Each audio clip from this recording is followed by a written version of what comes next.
we are with our main group here again this evening. I'm so excited to have Kurt, Denise, and Emily all here together as we bring AbilityMKE for the crew here tonight. So what is AbilityMKE Now? We are a show all about integration. We are bringing people with disabilities and people that don't have a disability together and enjoying life here in the Milwaukee area. We all have different abilities, right? Here at AbilityMKE Now, we dive into the topic of ability and of diverse abilities, showcasing and sharing a variety of aspects of ability-related topics. The concept of disability has a wide range of possibilities. We could be talking physical or mental disabilities, the deaf and hard of hearing community, those that have visual impairment. We could be talking having a mental health diagnosis, a goal of substance use reduction, chronic pain, you name it. There are so many different things that this can touch on. And we at AbilityMKE Now are all about the ability side of these various topics. We all have things we offer, all have things that allow us to, as Denise would say, live creatively to make life work for each and every one of us. So we are excited to share some things that have happened recently and also talk about a few upcoming things in both in the Milwaukee area and that's available at your home, right at your desktop here, just like what we are as we're broadcasting here. We are using a format on our computers that is allowing us to connect, and love how that is one thing that came out of COVID that I think is amazing, how it made the world so much smaller because we are able to reach out and touch other lives and have conversations like right from our own home across the world. It's crazy. It's wonderful. And I have, in the last couple of years, have met some amazing people that there's no other way I would have met them if it wasn't for this wonderful platform. So with AbilityMKE Now, we do have Denise Vargas here joining us as always, our DeVa, Denise, and we want to bring you in so you can say hello to everybody. Denise, are you there, hon? I am. Hello, hello, hello, Milwaukee. Yeah, so much fun to be here with you guys. Looking forward to some great conversation. Awesome. Actually, we want to share just a little bit about Live Creatively and what Live Creatively is. Well, I have been living creatively all of my life. As a person with a disability, I often need to tweak things to make it work for me, and so I named my company Live Creatively. I am also known as DeVa, DEVA for Denise Vargas, but really because I dream every day and I visualize always, and I love helping others, DeVa, until they get what they want. Awesome. You are a dynamic personality that we have had the privilege of getting to know so much over the last, gosh, it's been more than a year. I'm trying to think when it was that we first connected. It seems like not all that long ago, but at the same time, I think at this point we go far enough back. You seem like an old familiar, not old, you know what I'm saying, old familiar friend, and I love hanging out with you and so glad you can be here. Thank you. I love you too, my sister. So one thing I know that we've talked about recently on the show is an event that took place last weekend at the lake. The At the Lake event took place in Merton, which is just a short drive to the west of Milwaukee on Lake Keesus. And it was something that I actually was looking so forward to participating and volunteering with. And get this, they had so many people sign up to volunteer that they were at capacity for volunteers. That never happens. This event is so amazing and so well known at this point and respected and desired that they were full. And I was on a wait list to be a volunteer. I am so blown away by that and excited and thrilled for the event because it is that good. So what is it? It takes place at the lake. It's at Lake Keesus and at a camp that's there, Camp Whitcomb. They they offer adaptive water skiing, paddle boats, kayaking, inner tube rides, pontoon boat rides, I think there's a little bit of hiking. They have a wagon ride. They have rock wall climbing. There, they have arts and crafts. There's so many things that you can do. Oh, fishing. They're at the lake. There's fishing, of course. So there is a huge variety of things that they offer. It is 2 days long. So they do all day Friday and all day Saturday. And I've seen pictures since then. If you go on Facebook, if you go look for them at all, it's literally at the lake event. I believe it's .com. If that doesn't come up, try .org. I'd have to go back and check. I believe it's .com. But they are just an absolutely spectacular organization, and that they are able to organize that many volunteers, that many participants, and for it to be that good of an event, I just hands down, they're one of the best things in the Milwaukee area here for activity that is all adaptive, and they have the experts there to help with whatever you need. Like obviously I'm more familiar with the adaptive water skiing part.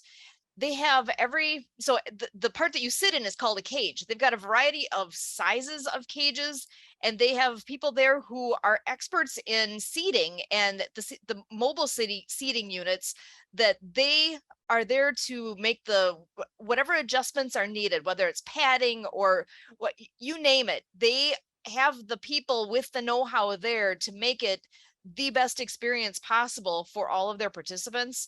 And it's so much fun to see the variety of volunteers together. And so we got expert skiers there. The Badgerland Ski Club ski team, they're an amazing ski team.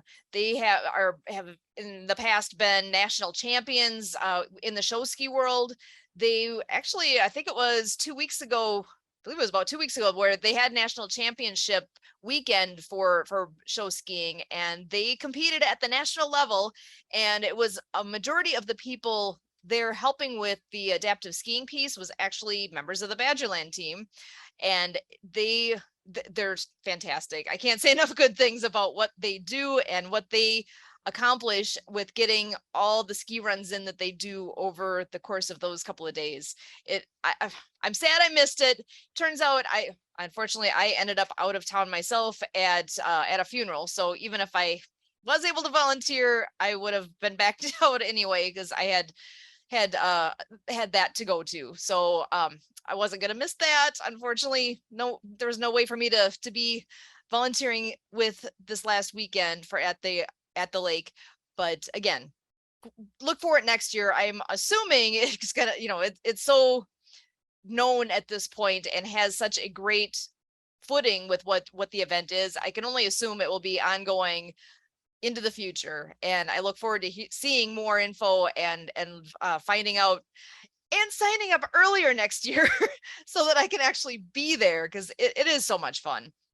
And in that same flavor, we with the Lindsay Legis Free Water Ski Club down in Burlington. So that's where we do a lot of our adaptive water skiing personally, is with the organization down in Burlington. We will be at Fisher Park in Burlington on Browns Lake, which happens to be the ski site for the Aqueducts water ski team. We'll be there this Friday. So Friday, August 26th. We are there from 10 a.m. until we're done, but we hope to be done by 5:30 at the latest. And we already have a pretty massive list of participants who've signed up. And I think we're going to have a pretty decent volunteer crew there. However, I know we always can use my volunteers. So I'll be still asking a few more of our friends to see if we can bring more in, whether it's water help or land help, or even just being in the cheering section on shore. We are expecting a good number down there, and gosh, I'm so excited. It's going to be a fun day. Also the last one of the season. So a little sad that it's the last one already. Everybody's heading back to school, and we're at that point in the year. So that is coming up, and I'm very excited. Actually, I know Kurt, you're on here too. Do you want to come on in and say a big hello to everyone? And just was talking about with between at the lake event and with our adaptive water skiing that we'll do on Friday. did you have any some thoughts you want to share about all of that? Yeah, part of the importance of what we do on the lake, at the lake, by the lake, with water skiing, on skis, off skis, sit skis, no skis, whatever, is it's an exercise. It's a life training, it's a development of culture, to just really get more things that are homogenous, to get more things that are done together, to really look at across descriptions of abilities, that people of all abilities are comulgated together, brought together, congregating together and doing things together. Everybody's being inclusive, everybody's being included, people are being involved, the opportunities within the activity are equitable across all individuals. And so it's perspective. It helps put a perspective on life.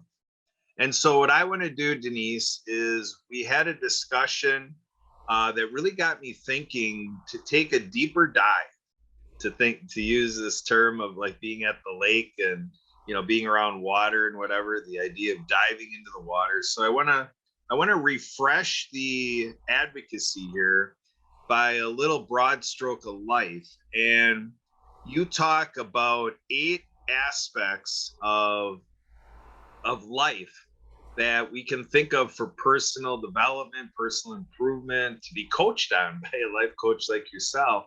Do you have that handy to share these 8 elements of life for us to think of personally? Sure. All right. So I like to call it the wheel of life, and basically it is. I want to actually give you the exact ones. I don't want to just. Here we go. So we want friends and family, significant other, personal growth, fun and leisure, home environment, career, money, and of course, health.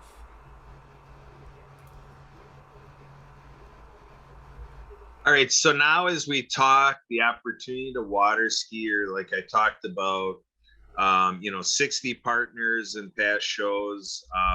We talked about the Adaptive Sports and Rec Expo and 50 activities in the realm of sports and rec.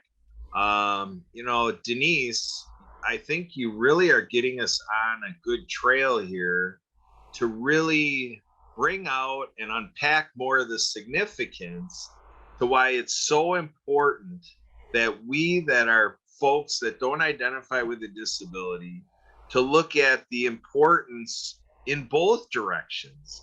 A mutual aid, we're participating in the mutual aid network out there, mutualaidnetwork.org, but in this type of flavor, interdependence and, reciprocity and things like that, all of these bullet points that you bring to the table, to me, this is how it's enriching our lives. And so, Denise, what do you think about, as we're talking about being involved out in the community and doing activities, whatever they are? What are your thoughts about what you've shared with me yesterday? And then I kind of threw it upon you that I'm like, we got to bring it into the show right now. How does this apply to this conversation? What do you think? Well, matter of fact, we were just talking about health a little while ago. And, there are so many great doctors and specialists out there. But for every one of us, to whether you have a disability or not, for all of us to find that person that we can really connect with, because at the end, they can't help us if they don't really know us. They won't really know us unless we feel comfortable enough with them to tell them everything, right? And I have been really blessed that I have a phenomenal doctor. She, first of all, I am the first person, excuse me, the first person that she's ever had with my disability. She's had other people with disabilities in the past, but never mind. But she learned, and she asked me questions, what she didn't know and I didn't know. She researched it, and I really vibed with her.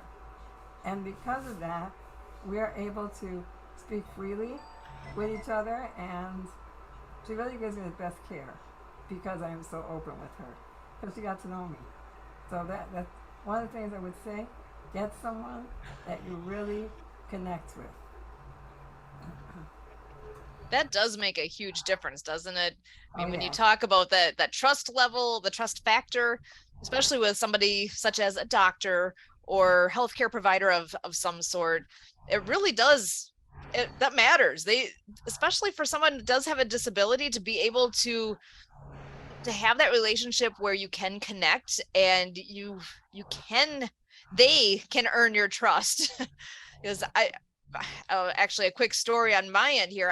I know of actually a relative that has been dealing with some eye issues, and I don't know all of the details, but I know glaucoma is part of the story, and he has pressure issues with his eyes and has to get shots actually in his eyes, which just makes me cringe to think about that. But he has, with all these different things going on, he's got some pretty unusual eyesight issues then as well, and has really struggled to find an eye doctor that can communicate, that they can, I guess, communicate with each other well enough, because he ended up with I my best understanding is he was having so many struggles as he was going through just the eye exam, as far as the whole thing where there's the letters are on the wall and you're trying to find what's the clearest, and when is it the right one or the left one, that whole thing, that he was having so many issues and struggles with seeing any of it, that apparently the best guess is that he must not have been answering the questions well enough for that particular eye doctor, and it got to the point where the doctor kind of just threw up his hands like, well, I don't think I can help you, and it ended up that he had prescription glasses that was causing him to see double because it was not right. Oh I know. wow. So part of the story was when he was golfing, he's like, I'm not sure which ball to hit because he's literally seeing two and there's only Oh one. Like, this is not okay. There was wow. a communication like chasm between the two people. They did not connect at all. He Yeah. doesn't trust the doctor to go back to him, and I can only bet the doctor probably doesn't want to see him again because he was frustrated. Oh And this whole thing is like, what a nightmare. He just wants to be able to see. And the breakdown in communication was unfortunate. So, personally, I would recommend, if it's possible, like, especially when I'm thinking about this particular case, bring somebody with you, bring a family member, a friend, somebody trusted with, so that if there is anything that can be helped out with the communication, whatever, sometimes that kind of thing could make a difference. yeah. Not only to help you, in case you forget something or explain something, but also to out you to the doctor. Because there are times that you'll go to the doctor and you don't want to tell them anything. So don't take me with you, Sue, because I will say, oh well, by the way, she forgot to tell you blah blah blah. Because you need that person. You need that person that's your confidant, that really looks out for you. Because sometimes we don't want to hear any bad news, so we just like hold it in and don't want to tell anything to anybody. So yeah, definitely bring someone with you. And actually, that also reminds me that when we're talking about how the pandemic really changed the world that we live in now, it even really changed it with doctors, because now my doctor, I've been seeing her before the pandemic, and she would come to me even before the pandemic. But with the pandemic now, there are more doctors, including eye doctors, that will come to your home. So, and I say that because when I go out, I gotta tell you, when I go out, I want to go out to have fun. I don't want to go out and sit in a doctor's office for who knows how long, around other germy people, right? Like, I just want to go and do what I want to do and have fun. So I don't want to go out and spend, hours at a doctor's office. So if you can find someone to come to you, not only is it more comfortable because you're in your home, but also you don't have to worry about being rushed.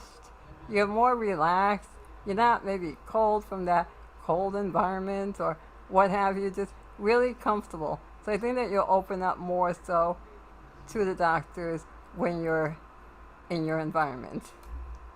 Well, and that's where with all the technology changes and, with COVID and all that, like I was mentioning earlier, just that you're able to do so much more from home, from your computer. I know I've had doctor's appointments on the computer, Yeah. a video conversation. Sometimes, I mean, it depends on what the issue is, obviously, but how nice is it that things have changed to the point where your doctor can come see you at home without necessarily actually physically even being there? Oh, yeah. Those are options that exist today that weren't there that long ago. There's things are changing and as far as I'm concerned, improving. Oh, yeah. Still need to have that communication. So that is definitely a key component to have the real, that I gotta say though, I don't think you typically get the same doctor time and again, though. You'll get whoever is available next. So there's that aspect that it's not somebody who you would have a long-term connection with. But maybe there are some out there that do that. I don't actually, that's something I should find out. I don't know that answer. Luckily, I haven't had much need, but still to have that as an option, I think is tremendous. Oh, yeah, for sure. And, there's a saying that you don't know how strong you are, and so that's the only choice you have. Also, I like to say, especially now that the world has changed, it's funny how we couldn't do things before, and yet now it's so easy to do it, right? Like if you're willing to do it, now all of a sudden there's a way. So I'm really happy for that. I agree. And even with meetings, I know there's a disability related group that Kurt used to do meetings with in person, and he was asking for there to be some kind of an option, whether it's online or phone it in, or so that more people could participate that weren't able to be there in person because transportation or what, because we all know, especially if you are a wheelchair user and if you don't have your own vehicle, how are you going to get there? Yeah. So there's issues like that technology has made a world of difference. That like when COVID hit, the same group that Kurt was asking if there's a way to make it happen, and they were very much no, we can't do that. Guess what? They found out they can. They had to, and it wasn't that hard. So some good things have come out of all all this having to stay home business over the last couple of years. But yeah, you're absolutely correct. Yeah. Like, look, there's a silver lining in every cloud, and sometimes you have to pivot your life because that's what you gotta do. And speaking of driving, I actually just recently sold my vehicle because I realized that in the past 2 years I haven't really been going anywhere. That I needed my vehicle on a daily basis, and all that I do now for work and socializing and I can either book a ride because I don't need it every single day, or I can just do all my business right from Zoom. So it's unbelievable, and plus I save so much money. I don't have insurance. I don't have any other extras that I used to have to pay for. Now I have a little extra for me. That's really nice. Yeah. Yeah, that is a big expense. That makes quite the difference. If you can do that, oh, so much better. So, well, and actually I want to flip things over. I know we have Emily joining us as usual here, and I haven't given her a chance to take the mic here. So Emily, if you want to come in and say hello quick here, and any thoughts you have to share with all the things we've been talking about here tonight. Hi everybody. I think this could be connected, but October, everybody, Remember, save the October 7th as a date for the Global Happiness Summit. From 9 to 3 Pacific. So that would be But 11 good to for us. 5 here. Yeah. So 11 to 5. And like we're talking about things being online, that's all available from the comfort of your home or your library or wherever you get online. That's the you said Global Happiness Summit. So you want to talk just for a moment about who runs that and what the source is of all that? It is run by Edwin Edaberry of the Happy Neighborhood Project, which, when the pandemic started, really took off with all this stuff being online, and then more people could join the meetings because there used to be only one meeting. So, but there's gonna be like a lot of speed networking, other people giving talks. I'm sure prizes and other good stuff. Spreading the happiness around to everybody. I think I heard rumor of entertainment and all sorts of fun things that's going to be a tremendous day. And actually, I'll bounce this back to Kurt and Denise. I know you guys may or may not have added insight on that. Are you excited? What are your thoughts, guys? What do you know? Yeah, it's gonna be big time. It's a real opportunity for the co-op and the leadership with the Happy Neighborhood Project. 220 co-hosts around the world have an opportunity to feedback on, as we're finishing up arrangements, if there's somebody that they want us to slip into the agenda. And so, DeVa, what do you have to say about October 7th? I'm all about happiness because happiness is in my DNA. And again, it's led by Edwin Edevery, which is our Chief Happiness Officer. Our show, I mean, like, how awesome of a title is that, right? It I just love makes it. you happy, right? It makes you happy just saying it. So Yeah, DJ Cho. just be there with us. Come celebrate. Come have fun. Let's spread that happiness. Awesome. Yeah, that is going to be a fun day. I am looking forward to that. And it'll be here before we know it. It's a whole month away yet, but oh my gosh, when I think about how fast this past month has gone with summer wrapping up and school being right around the corner, I'm like, I'm not ready for this yet. I was already the end of August. I thought August just started. I know it's really, oh my gosh, don't even get me started down that road. Cause yeah, it's been crazy. So actually, Denise, do you have a 15-second wrap up on your thoughts for the day?